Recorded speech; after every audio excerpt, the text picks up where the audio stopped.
आज आहे 24 जुलै 2025 आणि मी माझ्या शेतामध्ये इथं कापसाचं शेत आहे. हे आमच्या शेतातलं 200 वर्षापूर्वीचं हे वडाचं झाड आहे.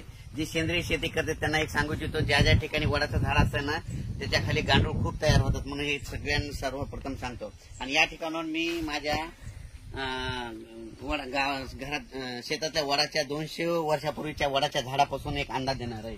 तर ह्या वडाच्या झाडापासून एक तुम्हाला सांगू इच्छितो, राज्यात म्हणजे आज सांगायचं तर 24 जुलै पासून ते 27 जुलै पर्यंत राज्यात वेगवेगळ्या भागात जोराचा पाऊस पडणार आहे. कुठं रिमझिम पडणार आहे, कुठं मुसळधार पडणार आहे, कुठं अतिवृष्टी होणार आहे, म्हणून हा अंदाज लक्षात.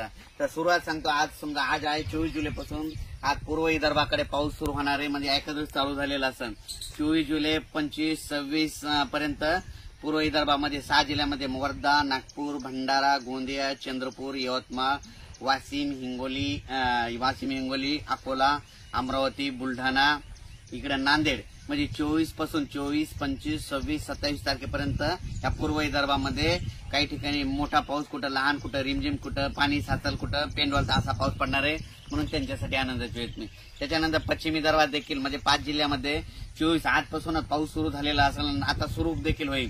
पश्चिम विदर्भात देखील 5 जिल्ह्यामध्ये बुलढाणा, अकोला, अमरावती, यवतमाळ, हिंगोली, वाशिम या जिल्ह्यामध्ये म्हणजे 24, 25, 26, 27 4 दिवस दररोज वेगवेगळ्या भागात पाऊस पडणार आहे आणि सगळ्यांना जीवदान भेटणार आहे. कुठं मोठा पाऊस होईल, कुठं अतिवृष्टी होईल, कुठं रिमझिम पडेल, म्हणून हे पश्चिम विदर्भातल्या शेतकऱ्यांनी लक्षात येतात. त्याच्यानंतर आपण मराठवाड्याकडे येऊ.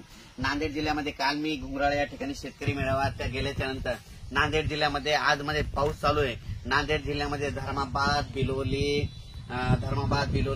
पेनूर, पुन्हा ते मुदखेड, मनमाड या भागामध्ये पाऊस कमी होता, आता रात्री पडला. पण त्यांना देखील आनंदाची बातमी, आणखी 24, 25, 26, 27 तारखेपर्यंत 4 दिवस दररोज वेगवेगळ्या भागात पाऊस पडणार आहे. काही ठिकाणी वड्याला पाणी येईल, पण त्या शेतामध्ये पाणी साचेल, म्हणून हा अंदाज लक्षात घ्यायचा.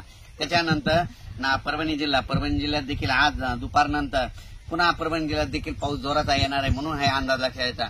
24 पासून ते 27 पर्यंत परभणी जिल्ह्यात 4 दिवस वेगवेगळ्या भागात सर्व गावामध्ये पाऊस पडून जाईल, म्हणून हे परभणी जिल्ह्यानं लक्षात येतं.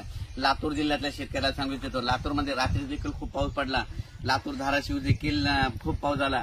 तर त्या 2 जिल्ह्याला सांगू इच्छितो, लातूर आणि धाराशिवमध्ये 24, 25, 26 पर्यंत 27 तारखेपर्यंत लातूर आणि धाराशिवमध्ये दररोज वेगवेगळ्या भागात जोरदार पाऊस पडणार आहे. कुठं मुसळधार पडणार आहे, कुठं रिमझिम पडणार आहे, कुठं पेंदवाळता पडणार आहे.